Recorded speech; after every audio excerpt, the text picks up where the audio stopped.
Supreme court ने मोदी सरकार की आज पूरी तरह से चूड़ी टाइट कर दी है। एकदम फुल चूड़ी टाइट कर दी है। और सुप्रीम कोर्ट ने कहा है कि आज आखिरी मौका दे रहे हैं। यह सुप्रीम कोर्ट की तरफ से निकल करके आया है। सुप्रीम कोर्ट ने मोदी सरकार के लिए कहा है। सुनिएगा एक एक शब्द को। सुप्रीम कोर्ट में जज साहब ने जो बात कही है, एक एक शब्द को सुनिएगा और मोदी सरकार कान खोल करके सुने। पूरी खबर मैं आपको बताऊंगा। और ये जो सुप्रीम कोर्ट ने चूड़ी टाइट की है और कहा है कि आज आखिरी मौका दे रहे हैं, ये किस मुद्दे पर कहा है? ये उस महिलाओं के मुद्दे पर कहा है जिस महिलाओं के मुद्दे को लेकर के देश में इस वक्त भयंकर तरीके से राजनीति हो रही है और प्रधानमंत्री सदन में आने के लिए तैयार नहीं है। महिलाओं को लेकर के एक मणिपुर की वीडियो वायरल हुई और उसको लेकर के पूरा देश कह रहा है कि मोदी संसद के अंदर आए। मोदी जी संसद में आने के लिए तैयार नहीं। लेकिन सुप्रीम कोर्ट ने आज जो कहा है वो आप सुनिए। सुप्रीम कोर्ट ने तो यहां तक कह दिया कि जहां पर आपकी सरकारें नहीं है, यानी विपक्ष की जहां पर सरकार है, वहां पर तो आप अति कर देते हो, मतलब सारी सीमाएं आप पार कर देते हो। आपको जो करना है आप वो करते हो। और जहां पर आपकी सरकारें हैं वहां पर आप क्या करते हो? वहां पर आपकी जो है वो पूरी 56 इंच की छाती, एक तरह से, ये सुप्रीम कोर्ट के नहीं है लेकिन मैं अपनी तरफ से बता रहा हूं। सुप्रीम कोर्ट कह रहा है कि जहां पर आपकी सरकार है वहां पर ये आपकी तेजी क्यों नहीं दिखती है, और जहां पर आपकी सरकारें नहीं है वहां पर आप अति कर देते हो। ये जो है सुप्रीम कोर्ट ने कहा है। सुनिए जरा, ये मैं अभी की खबर आपको बता रहा हूं। आज की 25 तारीख की शाम को 4:30 बजे खबर जो है अपडेट हुई है। दूसरों के खिलाफ अति कर देते हो। अति मतलब कि एकदम से लिमिट के पार चले जाते हो आप लोग। कोई लिमिट नहीं रखते हो दूसरों के खिलाफ जब बात करने की आती है। अपनी सरकार से कुछ नहीं कहते हो। सुप्रीम कोर्ट की केंद्र को फटकार, केंद्र सरकार को, मोदी सरकार को फटकार लगाई है और कहा है कि जब दूसरों की बात आती, दूसरी सरकारों की बात आती है तो आप लिमिट से बाहर जाकर के काम करते हो, लेकिन अपनी सरकार के लिए चूं तक नहीं बोलते हो। ये जो है वो हिंदुस्तान की खबर है। न्यूज 18 की खबर आप देखिए। नागालैंड निकाय चुनाव में 33% महिला आरक्षण न लागू होने पर सुप्रीम कोर्ट हुआ सख्त। केंद्र से कहा आखिरी मौका दे रहे हैं। केंद्र सरकार से बिल्कुल आखिरी मौके के लिए सुप्रीम कोर्ट ने बोला है। आज तक ने लिखा है, आप अपनी पार्टी की राज्य सरकारों के खिलाफ एक्शन क्यों नहीं लेते हो? पूर्वोत्तर राज्य के मामले पर सुनवाई के दौरान सुप्रीम कोर्ट ने केंद्र सरकार को फटकारा। यह जो है वो आपको कहीं पर नहीं सुनाई देगा। इस पर जो है वो कहीं पर डिबेट नहीं होगी। ये केवल जो है वो वेबसाइट पर छप जाता है और बात खत्म हो जाती है। इस पर कोई जो है किसी भाजपा प्रवक्ता से नहीं पूछेगा कि महिलाओं को लेकर के आपका ये दोहरा चरित्र क्यों है। आप एक तरफ तो कहते हो कि हम राजस्थान की बात करना चाहते हैं, छत्तीसगढ़ की बात करना चाहते हैं, ये करना चाहते हैं, वो करना चाहते हैं, लेकिन जहां पर आपकी सरकारें हैं वहां पर आप महिलाओं के हक के लिए कितना काम कर रहे हैं, इसको लेकर के सुप्रीम कोर्ट जो है वो सख्त हो गया है। अब देखिए आगे खबर मैं आपको बताता हूं। न्यूज 24 ने लिखा है, सुप्रीम कोर्ट की केंद्र को फटकार, कहा अपनी पार्टी की सरकारों के खिलाफ एक्शन क्यों नहीं लेते हो? नागालैंड में महिला आरक्षण से जुड़ा हुआ मामला है और अदालत ने राज्य सरकार को समय दिया है कि अब आखिरी मौका है आपके पास में, अब इससे आगे समय नहीं मिलेगा। अब जो समय दे रहे हैं वो आखिरी समय है। अब क्या कहा है जरा विस्तार से सुनिए। सुप्रीम कोर्ट ने नागालैंड के स्थानीय निकाय चुनाव में महिलाओं के लिए 33% आरक्षण लागू न होने पर सख्त रुख अपनाते हुए केंद्र और राज्य की सरकार को, यानी डबल इंजन सरकार को, फटकार लगाई है। कोर्ट ने बेहद ही सख्त में कहा है कि नागालैंड की विशेष स्थितियों का हवाला देकर के केंद्रीय प्रावधान को लागू करने से नहीं बचा जा सकता है। दरअसल क्या है कि वहां पर नागालैंड की जो सरकार है, राज्य सरकार है, वो वहां के कुछ नियमों का हवाला देकर के कह रही कि हम जो है 33% महिलाओं के जो आरक्षण वाला मुद्दा है हम उसको लागू नहीं कर सकते। लेकिन सुप्रीम कोर्ट ने कहा कि आपको ये चलेगा नहीं। आप जो है वो यहां पर कहें कि हम जो है वो यहाँ की जो विशेष स्थितियां हैं उसके हिसाब से हम काम कर रहे हैं और उसके हिसाब से हम जो है वो आरक्षण नहीं दे सकते हैं, तो ये बात चलेगी नहीं। आगे सुनिए। सुप्रीम कोर्ट में जस्टिस संजय किशन कौल नाम याद रखिए, जज साहब का नाम है, जस्टिस संजय किशन कौल और जस्टिस अरविंद कुमार की पीठ ने। आजकल सुप्रीम कोर्ट में भी इतनी भयंकर ट्रोलिंग हो रही है, अब जो है वो नाम जो है मैं इसीलिए थोड़ा सा जोर दे करके बता रहा हूं, क्योंकि इतनी भयंकर ट्रोलिंग हो रही है सुप्रीम कोर्ट के अंदर कि अरविंद की जगह पर जो है ये कोई और नाम हो, यहां पर जो है वो जस्ट संजय किशन कौल की जगह पर कोई और नाम हो, तो सोचिए फिर क्या कह देंगे कि ये तो जो है फला है, ये तो फला है। अब जज साहब की बात है इसलिए मैं थोड़ा सा हिचक रहा हूं, लेकिन आप जो है वो बिल्कुल नहीं बिल्कुल जो है साफ तौर पर देखेंगे कि जो सुप्रीम कोर्ट को लेकर के और यहां तक कि सुप्रीम कोर्ट के चीफ जस्टिस को कांग्रेस के कार्यकर्ता बताया जा रहा है खुलेआम, और जो वेरीफाइड हैंडल है उनकी तरफ से मैंने आपको खबर दिखाई है।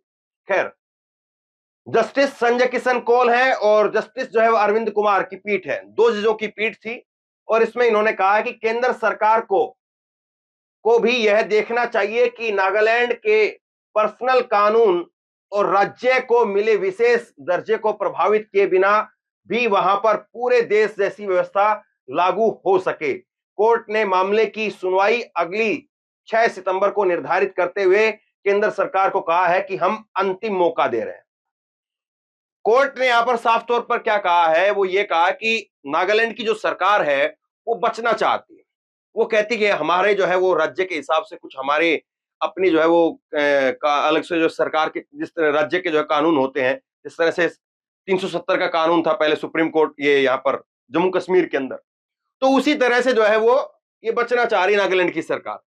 लेकिन सुप्रीम कोर्ट ने कहा है कि आप जो है वो पूरे देश में एक जैसी व्यवस्था, यानी 33% महिलाओं के लिए आरक्षण, अब ये यूसीसी लेकर के आ रहे हैं और यूसीसी में कहते हैं कि हम समान नागरिक कानून संहिता जो है वो लेकर के आ रहे हैं और पूरे देश में एक जैसा कानून होगा। लेकिन जहां पर इनकी सरकारें हैं वहां पर महिलाओं को, देश की आधी आबादी को, उसको 33%, आधा नहीं, 50% नहीं, 33%, 50% हो तो फिर तो बात ही क्या हो, 33% भी उसको आरक्षण जो है वो नहीं देने के लिए तैयार।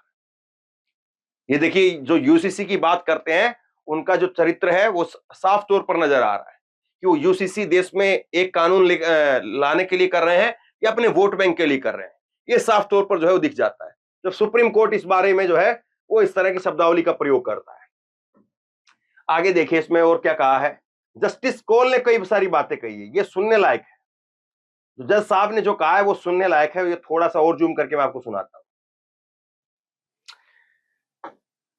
जस्टिस कौल ने कई अहम सवाल किए हैं। जस्टिस कौल ने कहा, एसके कौल ने, कि आरक्षण सकारात्मक कार्रवाई की अवधारणा है, महिला आरक्षण उसी पर आधारित है। आप संवैधानिक प्रावधान से कैसे बाहर निकल सकते हैं, मुझे यह समझ में नहीं आता है। तो आरक्षण के ऊपर सरकार जो है वो, हालांकि बीजेपी का तो आरक्षण को लेकर के आप जानते ही, मोहन भागवत ने एक बार कह दिया था बिहार के अंदर कि हम आरक्षण को खत्म कर देंगे, और उसके बाद में लालू प्रसाद यादव ने कैसा उधेड़ा था, और फिर 2015 में कैसी जो है सरकार बीजेपी की उधड़ गई वहां पर। तो आरक्षण को लेकर के बीजेपी का, संघ का रवैया क्या है ये पूरे देश में सब जानते हैं, और उसमें भी महिलाओं की बात तो फिर तो कहना ही क्या है। आज तक जो है वो आरएसएस की बारे में ये कहा जाता है कि वहां पर महिलाएं कभी उच्च पद पर पहुंची नहीं है, तो वो 33% तो क्या 1% भी वहां पर हक नहीं। खैर, आगे देखिए इस खबर में जो है जस्टिस कौल ने कहा कि आरक्षण जो है वो जरूरी चीज है, इसको आप करिए, इसके बगैर आप कैसे जो है इससे हट सकते हैं। जवाब में अटॉर्नी जनरल ने नागालैंड जो अटॉर्नी जनरल नागालैंड की तरफ से पेश हुए थे, उन्होंने कहा कि ऐसे महिला संगठन हैं जो कहते हैं कि उन्हें आरक्षण नहीं चाहिए, ये कोई छोटी संख्या नहीं है, ये पढ़ी लिखी महिलाएं हैं। अब बताइए, ये गजब की बात है। ये जो है वो संगठन है, संगठन का नाम जो है वो नहीं दिया इसमें, और कह रहे कि कई संगठन है जो कहते हैं कि उनको आरक्षण चाहिए नहीं, या तो उनका नाम देते हैं। और दूसरी बात यह है कि कौन सी महिला संगठन जो है वो देश के अंदर ऐसा अपने आप को समझती है कि हमें बगैर आरक्षण दिए हुए भी कहीं पर भी, चाहे वो समाज के अंदर हो, नौकरियों के अंदर हो, या फिर जो है वो राजनीति के अंदर हो, कहीं पर भी जो है वो 33% तो छोड़िए, आप उनको कितना हिस्सेदारी मिल रही है, कितनी महिलाओं को हिस्सेदारी मिलती है। और इसमें कौन जो है महिला संगठन तो जाहिर तौर पर चाहेंगे कि हाँ 33% की वजह 40% हो जाए। फिर जस्टिस कौल ने कहा कि नागालैंड एक ऐसा राज्य है जहां महिलाओं की शिक्षा, आर्थिक और सामाजिक स्थिति सबसे अच्छी है। इसलिए हम यह स्वीकार नहीं कर सकते कि महिलाओं के लिए आरक्षण क्यों नहीं लागू किया जा सकता। ये जस्टिस कोल ने कहा है कि वहां की महिलाएं पढ़ी लिखी हैं, समझदार हैं, उनकी जो है वो आर्थिक स्थिति भी अच्छी है, तो फिर क्यों नहीं उन महिलाओं को जो है आरक्षण दिया जाए, और ये हम स्वीकार नहीं करेंगे। आपने देखा होगा, कल मैंने आपको खबर दिखाई थी, ये नागालैंड की खबर दिखा रहा हूं मैं आपको, कल मैंने आपको मणिपुर की खबर दिखाई थी, उसमें 15,000 लोग सड़कों पर उतरे थे, 15,000 लोग। और ये इंफाल से करीब 60 किलोमीटर दूर चूराचांदपुर जगह है, एक जिला है चूराचांदपुर, वहां पर इकट्ठा हुए थे लोगों ने, प्रोटेस्ट किया था 15,000 लोगों ने, और 15,000 लोगों में से सबसे ज्यादा महिलाएं थी। 15,000 लोगों में से सबसे ज्यादा महिलाएं। और ये उस राज्य की स्थिति बता रहा हूं, मणिपुर की, जहां पर पिछले 3 महीने से हालात जो है वो बिल्कुल एकदम से खराब है, जहां पर इंटरनेट बंद, सब कुछ बंद, जगह जगह पर नाका, जगह जगह पर गोलीबारी, पता नहीं क्या क्या हो रहा। वहां पर भी 15,000 लोग इकट्ठा होते हैं, 15,000 में सबसे ज्यादा महिलाएं होती हैं। करीब 10 से 12,000 से ज्यादा महिलाएं निकल करके सामने आई। तो देखिए, आपने जो है वो वोट के लिए, तो एक मोदी जी ने नारा दिया कि पिछली जो सरकारें थी, पिछली सरकारें जो है वो दिल्ली से और नॉर्थ ईस्ट के बीच में एक दूरी बना करके रखती। पिछली सरकारों में दिल्ली से कोई, हुकूमत में कोई जो है बैठा हुआ, वो आता नहीं था, कोई भी बड़ा नेता, सर्वोच्च पद पर जो नेता है वो आता नहीं था। लेकिन हमने दिल्ली से दूरी भी खत्म की है और दिलों की दूरी भी खत्म की। ये नरेंद्र मोदी जी के शब्द है, ये उनका जो है भाषण के जो लाइन है वो मैं आपको बता रहा हूं, ये उनका जो नारा है वो मैं आपको बता रहा हूं। लेकिन जहां पर महिलाएं जो है सशक्त हैं, अब देखिए यूपी में देखिए, बिहार में देखिए, हरियाणा में देखिए, और अलग अलग राज्यों में देखिए, मध्य प्रदेश में देखिए, तो महिलाओं के ऊपर, राजस्थान के अंदर देखिए आप, तो वहां पर महिलाओं की क्या स्थिति आप पाएंगे, और महिलाओं के ऊपर अत्याचार के मामले में ये राज्य देखिए आप। जबकि इन राज्यों को अगर आप देखेंगे, नॉर्थ ईस्ट के इन राज्यों को देखेंगे, जिसमें नागालैंड है, मणिपुर है, असम है, तो महिलाएं जो है वहां पर खूब काम करती हैं, उनकी स्थिति भी अच्छी है, पढ़ाई लिखाई भी अच्छी है। असम में जो चाय के बागान हो या दूसरे जगह हो, खूब जो है महिलाओं की वहां पर हिस्सेदारी होती है, और पुरुषों से ज्यादा महिलाएं वहां पर काम करती हैं। पुरुष जो है वो वहां से निकल भी जाते हैं ज्यादातर जो है, लेकिन जो महिलाएं हैं वो वहां पर स्थानीय लेवल पर जो काम होता है वो महिलाओं की जो है जिम्मे होता है।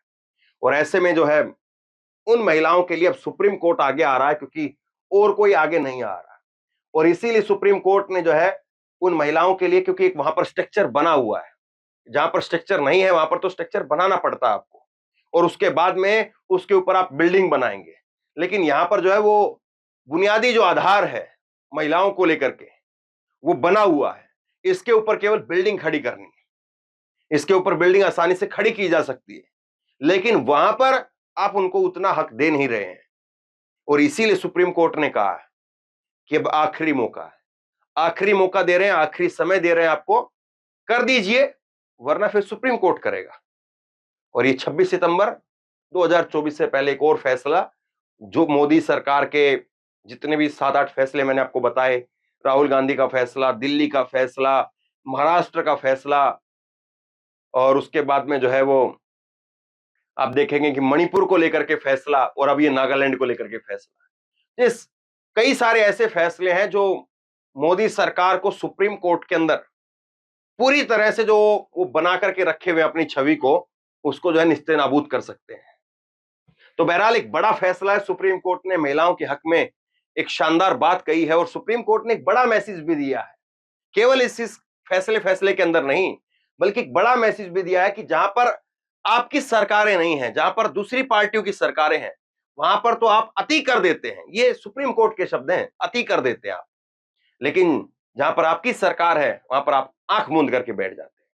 तो बहरहाल बहुत बड़ी बात जो सुप्रीम कोर्ट की तरफ से कही गई है, और उम्मीद करते हैं कि मोदी सरकार जो है, मोदी सरकार सुप्रीम कोर्ट में, सुप्रीम कोर्ट के जजों को ट्रोलिंग करवाने की बजाय, क्योंकि जितने भी हम हैंडल देख रहे हैं, जितने भी लोगों को हम देख रहे हैं जो सुप्रीम कोर्ट के जजों की ट्रोलिंग कर रहे हैं, उनके तार आप ढूंढिए, उनके तार जो है वो सीधे तौर पर मौजूदा सत्ता से जुड़े हुए आपको मिलेंगे, और मौजूदा सत्ता की तरफ से, प्रधानमंत्री की तरफ से, हालांकि एक बार उन्होंने कहा था कि मैं चाहता हूं कि सरकार की आलोचना की जाए, लेकिन सरकार की आलोचना तो छोड़िए, सरकार के ऊपर अगर कुछ बात आती है, कुछ टिप्पणी की जाती है, उसके बारे में कोई बोलता तो उसके पीछे लोग पड़ जाते हैं। तो अब सरकार जो है कम से कम सुप्रीम कोर्ट की हिफाजत जरूर करेगी, भले ही सुप्रीम कोर्ट में उसको लेकर के फैसले जो है वो अच्छे आ रहे हैं, बढ़िया आ रहे हैं, खट्टे आ रहे हैं, मीठे आ रहे हैं, वो एक दूसरी चीज है। लेकिन सुप्रीम कोर्ट के अंदर इस वक्त में जो काम हो रहा है, डीवाई चंद्रचूड़ साहब के आने के बाद में जो बदलाव दिख रहा है, और सुप्रीम कोर्ट के सारे जजों का जो जिस तरह से काम हो रहा है, निश्चित तौर पर काबिले तारीफ है। और ऐसे में ये सवाल, ये जवाब बीजेपी सरकार को कितना भारी पड़ेगा, वक्त बताएगा। तो बहरहाल शेयर कीजिए इस खबर को, लोगों तक पहुंचाइए, लोगों को पता चले कि जो सरकार मणिपुर की चर्चा पर बात ना करके और छत्तीसगढ़ और राजस्थान का हवाला दे रही है, उस सरकार की डबल इंजन की सरकार के बारे में, मोदी सरकार की डबल इंजन की सरकार के बारे में सुप्रीम कोर्ट ने क्या कहा है। और डबल इंजन की सरकार जो राजस्थान और छत्तीसगढ़ का बार बार उदाहरण दे रही है, बंगाल का उदाहरण दे रही है, वो अपने राज्यों में क्यों नहीं झांक रही है, वहां पर महिलाओं के मुद्दों पर क्यों मौन है, क्यों चुप है, और क्यों वहां पर फैसले नहीं कर रही, बड़ा सवाल। तो शेयर कीजिए इस खबर को, लोगों तक पहुंचाइए, और आप क्या सोचते हैं नीचे कमेंट बॉक्स में लिख करके जरूर बताइए, ताकि और लोग भी पढ़ें, वो भी अपनी राय बनाएं। और इसी तरह की तमाम खबरों के लिए ऑनलाइन न्यूज इंडिया को सब्सक्राइब कीजिए, साथ में जो बेल आइकन है, घंटी है, उसको जरूर दबाइए, ताकि जैसे ही कोई खबर अपलोड करें आपको उसकी नोटिफिकेशन सीधे सबसे पहले मिल सके। और अगर ये वीडियो आप फेसबुक पर देख रहे हैं तो फेसबुक पर हमारे पेज को लाइक कीजिए, फॉलो कीजिए और इस खबर को शेयर कीजिए। धन्यवाद।